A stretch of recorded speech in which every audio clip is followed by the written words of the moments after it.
اور رہنے کے لیے جو باغات ہوں گے، اور اس وقت بالا خانے ہوں گے، بالا خانوں میں قیام کرنے کے بعد جنتی کا یہ تاثر ہوگا کہ میں تو آ گیا لیکن میرے ماں باپ نہیں ہے، میں تو آ گیا لیکن میرے بال بچے نہیں ہیں۔ اللہ تعالیٰ ارشاد فرماتا ہے کہ اگر تمہاری خوشی اسی میں ہے کہ تمہارے ماں باپ بھی ساتھ ہوں،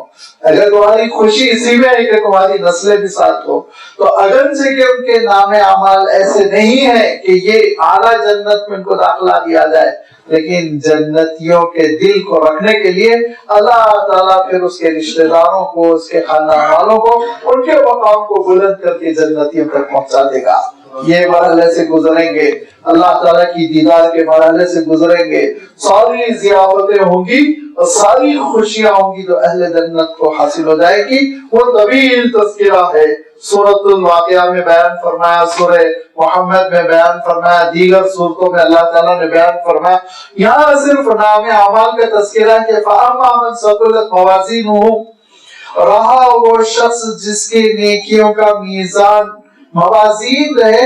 وزن کرنے والے انسٹرومنٹ ہی کو کہتے ہیں موازین، میزان کی جمع ہے، پلورل فارم ہے۔ وزن میں اس سے پہلے بھی بات عرض کر چکا ہوں، عربی کی لاجک یہ ہے کہ اگر اس کی ٹریلیٹرل روٹ اگر آپ پکڑ لیں تو عربی کے عالم ہو گئے۔ عربی کے عالم اس وقت ہو جاتے ہیں آپ جب اس کی سہ حرفی جڑ جو ہے اوریجنل جو تین، زیادہ تر تین ہے، 90% تین ہی رہتے ہیں، کبھی کبھی چار بھی رہتے ہیں، جیسے زلزلہ اس میں چار ہے،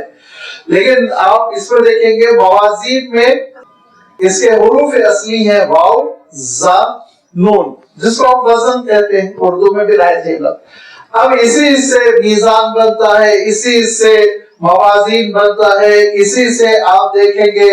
زینت الاعمال بنتا ہے، اسی سے بہت ساری چیزیں بنتی چلی جاتی ہے، سینکڑوں الفاظ نکلتے چلے جاتے ہیں۔ لہذا جس شخص کے اندر یہ صلاحیت ہوتی ہے کہ وہ لفظ کو دیکھنے کے بعد اس کی جڑ کو سمجھ لیتا ہے اور جڑ پکڑ لیتا ہے، تو یہ سمجھ لیجیے کہ عربی میں اس کو 50% کنٹرول آ گیا۔ 50% اس لیے کہہ رہا ہوں، اور 50% صحیح اعراب لگانے میں چھپا ہوا ہے، کہاں پہ فتحہ ہے، کہاں پہ ضمہ ہے، کہاں پہ جس کو آپ لوگ زیر زبر پیش کہتے ہیں، یہ تو ہمارے لیے لگا دیا گیا نا، لیکن قرآن پاک میں جیسے لگا دیا گیا ہماری سہولت کے لیے، عربی کتابوں میں نہیں رہے گا۔ آپ کوئی عربی کا اخبار نکال کے گوگل وغیرہ پہ چیک کر لیجیے، اعراب لگا نہیں رہے گا۔ جو عرب ہے وہ آٹومیٹیکلی صحیح پڑھتا ہے، اس کو معلوم ہے یہاں پہ فتحہ آنا ہے، یہاں کسرہ آنا ہے، یا ضمہ آنا ہے، وہ جانتا ہے، وہ غلطی نہیں کرتا۔ اگر وہ غلطی آپ نہیں کر رہے ہیں اور لفظ کی جڑ پکڑ رہے ہیں تو اس کے معنی 100% عربی پہ عبور ہو گیا ہے۔ لیکن اس کو سیکھنے میں کبھی کبھی عمر لگ جاتی ہے، اس کو سیکھنے میں کبھی کبھی عمر لگ جاتی ہے، اور کبھی کبھی عربی جو ہے وہ عادتاً صحیح پڑھتے ہیں، وہ بیچارے بھی اصل تک نہیں پہنچ پاتے، ان کو بھی پڑھنا پڑتا ہے، پڑھنا چاہیے، پڑھنا پڑتا ہے، ضروری ہے ان کے لیے بھی پڑھنا سیکھنا، وہ بھی سیکھتے ہیں، عربی میڈیم اسکولز میں پڑھتے ہیں تو ساری چیزیں آ ہی جاتی ہیں ان کو۔ تو بھئی عرض کر رہا تھا یہ موازین کے وہی ٹریلیٹرل جڑ ہے وزن، اسی سے میزان بنتا ہے، اسی سے موازین۔ تو فرمایا فَمَنْ ثَقُلَتْ فَأَمَّا مَنْ ثَقُلَتْ مَوَازِينُهُ، رہے وہ لوگ جن کے نیکیوں کا پلڑا بھاری ہوتا چلا گیا، فَهُوَ فِي عِيشَةٍ رَاضِيَةٍ، تو بس اس کے لیے خوشحالی ہی خوشحالی ہے۔ وَأَمَّا مَنْ خَفَّتْ مَوَازِينُهُ، اور رہا وہ شخص جس کی نیکیوں کا پلڑا ہلکا پڑ گیا، خفیف، خفہ، ہلکا ہو جانا، کم وزن ہونا، لہذا فرمایا رہا وہ شخص جس کی نیکیوں کا پلڑا ہلکا پڑ گیا، کمی آ گئی اس میں، فَأُمُّهُ حَاوِيَةٌ، تو اس کی منزل تو تباہی ہے۔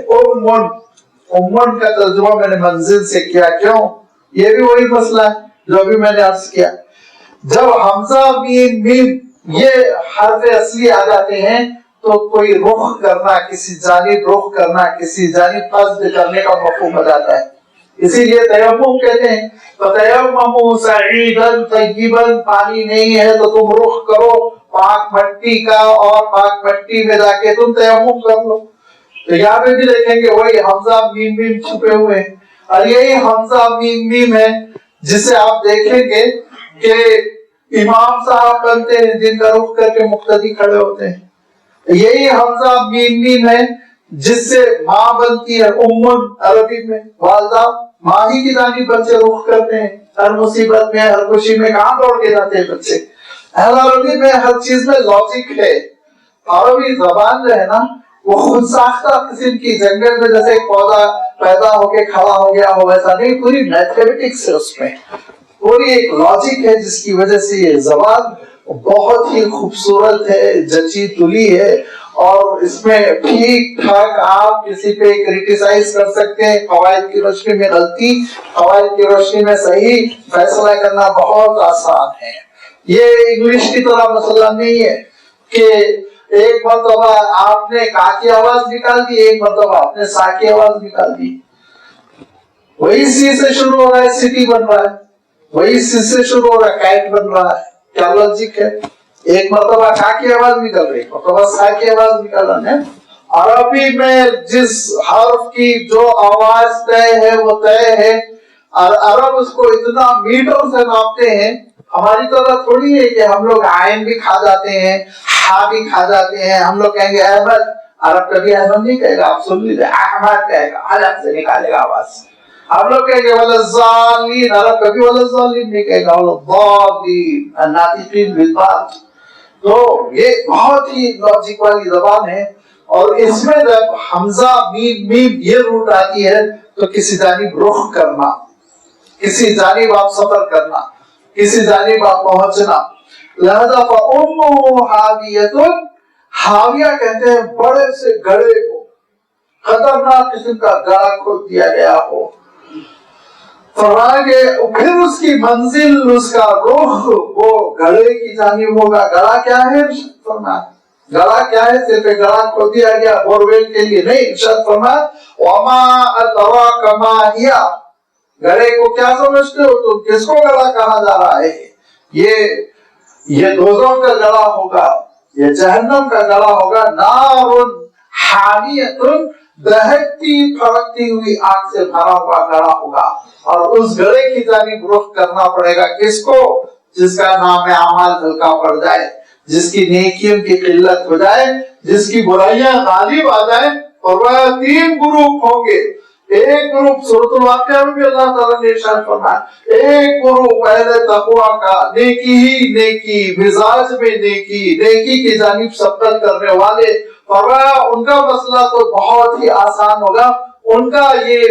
میزان عمل پر آنا، میدان حشر میں کھڑا ہونا، پل صراط سے گزرنا، یہ سب پریزنٹیشن کی طرح جیسے ایک بیوی آئی کی ایئرپورٹ پہ پہنچا ہوا ہو اور اسٹاف اس کو دوڑتا ہوا لے کر جاتا ہے، کہاں کسٹم، کہاں امیگریشن، کہاں چیکنگ، کھٹاکٹ گیٹ پر لاتے. گیٹ پر لانے کے بعد سواری پر سوار کرتے ہیں، وہاں گھر کی طرف نکل جاتے ہیں. ایسے ہی کچھ میدان حشر کے وی آئی پی ہوں گے جو اس دنیا کے فقیر ہوں گے، اس دنیا میں دھکے کھائے ہوئے ہوں گے، اس دنیا میں فاقہ کش ہوں گے، اس دنیا میں مصیبت زدہ رہے ہوں گے، اس دنیا میں ان کی قدر نہیں رہی ہوگی، ان کو سلم میں ڈھکیل دیا گیا ہوگا. لیکن اللہ کی نگاہوں میں بڑے وی آئی پی ہوں گے، فخر کے ساتھ، اعزاز کے ساتھ، فرشتوں کے جلوس کے ساتھ، اہل بچوں کے ساتھ وہ جنت پہنچ جائیں گے. فرمایا پہلا گروپ. دوسرا گروپ ارشاد فرمایا وَآخَرُونَ اعْتَرَفُوا بِذُنُوبِهِمْ خَلَطُوا عَمَلًا صَالِحًا وَآخَرَ سَيِّئًا، تھوڑی نیکیاں تھوڑے گناہ، درمیان بیچ والے، پاسنگ کلاس روڈ. فرمایا ان کے تو جان پر بنائے گی. حساب کتاب ہوگا ہر چیز کا، ہر ملے کو ٹھہرنا ہوگا، حساب کتاب دینا ہوگا، اور طویل مرحلوں سے گزرنا ہوگا. سفارشوں کی ضرورت پڑے گی، سہاروں کی ضرورت پڑے گی. اللہ کا نام لے لے کے، پکار کے، اس کی رحمت کی بھیک مانگ کے کسی طرح وہ پھر جنت میں پہنچیں گے، لیکن بہرحال پہنچ جائیں گے بیچارے. تیسرا گروپ تو پھنسا ہوا ہوگا، بدعمالیوں کو لیا ہوا، دھوکہ دہی کا بوجھ لیا ہوا، بے ایمانی سے نام اعمال بھرا ہوا. اور فرمایا کہ عالم یہ کہ ایمان سے خالی ہونے کی وجہ سے اس کی نیکیاں وہ میزان عمل پر ہلکی ہو جائیں گی، ان کی کوئی قدر و قیمت نہیں رہے گی، کوئی وزن نہیں، کیونکہ ایمان. اللہ کے رسول صلی اللہ علیہ وسلم سے پوچھا گیا، یہ سوال عام طور پر ہمارے ذہنوں میں بھی کھڑا ہوتا ہے. پوچھنے والوں نے کہ فلاں صاحب تھے، وہ اپنے امی ابا کے ساتھ بہت حسن سلوک کرتے تھے، فلاں صاحب تھے وہ غریبوں کے بہت کام آتے تھے، فلاں صاحب تھے وہ بڑی نیکی کرتے تھے لیکن انہوں نے ایمان نہیں قبول کیا، تو اللہ کے رسول صلی اللہ علیہ وسلم ارشاد فرماتے ہیں کہ فلاں صاحب کو فلاں نیکی کا بدلہ دنیا میں دے دیا گیا، اور ان کی نیکیوں کا بدلہ ان کو نیک نامی کے ذریعے سے، شہرت کے ذریعے سے دے دیا گیا، قصہ ختم ہو گیا۔ قیامت میں فرمایا اس وقت تک کوئی نیکی ویلڈ نہیں ہوگی جب تک کہ ایمان کی مہر نہ لگی ہوئی ہو۔ اللہ پر ایمان، قیامت پر ایمان، رسول پر ایمان، ایمان ہے جس کی وجہ سے نیکی ہوگی، جس کی وجہ سے آپ ایک کاپی لے گئے، 10 روپے کی آپ نے نوٹ بک خریدی اور لے جانے کے بعد سے آپ پہنچ گئے امریکن ایمبیسی بیگم پیٹ اور ان سے کہا کہ مہر لگا دیجیے ویزے کی، اس نے بھی کہا چلو بیوقوف ہے مہر لگا تو آپ داخل ہو سکیں گے امریکہ میں، پہلے آپ کو پاسپورٹ چاہیے نا، پاسپورٹ پہ مہر لگتی ہے تو وہ ویلڈ ہوتی ہے اور آپ کو ویزا سمجھا جاتا ہے۔ ایسے ہی ایمان کے ساتھ نیکیاں ہوں گی تو جنت میں داخلہ، ورنہ اللہ تعالیٰ دنیا میں دے دلا کے حساب کتاب برابر کر دے گا۔ یارو فرمان کہ دیکھو جس کی نیکیوں کا پڑھنا ہلکا پڑ گیا، گناہوں کا بہت زیادہ ہو گیا، اس کا رخ تو گڑھے کی جانب ہوگا۔ لوگوں گڑھے کیا سمجھتے ہو؟ گڑھے کو ایسے ہی گڑھا کہ رسی ڈال کے تم کو کھینچ لیا جائے گا، ہرگز نہیں۔ وما ادراک ما ہی نار حامیہ، سلگتی ہوئی دہکتی ہوئی آگ سے بھرا ہوا گڑھا۔ فرمایا ایسی آگ کہ میری سفارش کی وجہ سے ابو طالب کے لیے سب سے ہلکی آگ کا اللہ تعالیٰ نے فیصلہ فرمایا کہ ان کے پیروں تلے بس آگ ہے، لیکن فرمایا اس کی گرمی سے ان کا بھیجا پکتا رہتا ہے۔ یہ خطرناک آگ جس کا تذکرہ اللہ تعالیٰ ارشاد فرماتا ہے تطلع علی الافئدہ، کہ وہ جھلسا دے گی، ایسے جھلسا دے گی کہ اس کی وجہ سے سینے کی ہڈیاں اور جلد جھلس جائے گی اور قلب باہر آ جائے گا، دل باہر آ کر جل پڑے گا، اور اس آگ میں جب پانی کے لیے پکارے گا ترسے گا، وہی استغیث یغاث بماء کالمہل یشوی الوجوہ، وہ پانی ایسا ہوگا کہ اگر وہ پانی کو چلوں میں لے گا تو چہرہ جھلس جائے گا۔ یہ وہ عذاب ہے، یہ وہ سزا ہے جو رحمان کی نافرمانی کی وجہ سے۔ روایت میں آتا ہے کہ جنتیوں سے پوچھا جائے گا آپ جنت کیسے پہنچ گئے، تو جنتی جواب دیں گے بِاطاعۃ الرحمن ومخالفۃ الشیطان، ہم نے اللہ کی رحمان کی اطاعت کی، شیطان کے راستے پہ نہیں چلے۔ جہنمیوں سے پوچھا جائے گا تو وہ کہیں گے کہ مخالفت الرحمن واطاعت الشیطان، شیطان کے راستے پہ چلتے رہے، رحمان کی بات نہیں مانی، پہنچ گئے حشر یہ ہوا۔ لہذا آپ کے سامنے ہدیناہ السبیل، ہم نے راستہ بتا دیا ہے، ہدیناہ النجدین، دونوں وادیاں بتا دی گئی ہیں، جہنم کا راستہ بتا دیا دیکھو یہ جہنم جائے گا، نیکیوں کا راستہ بتا دیا دیکھو یہ جنت پہنچا دے گا، اور اختیار تمہارا ہے کس راستے پر چلنا ہے، اور اختیار کے ساتھ توفیق مولا کی جانب سے توفیق ملتی ہے، دعاؤں سے، گیگیانے سے، بھیک مانگنے سے کہ اللہ سب کو صراط مستقیم پر گامزن فرما جو جنت تک پہنچتی ہے۔ وآخر دعوانا ان الحمد للہ رب العالمین۔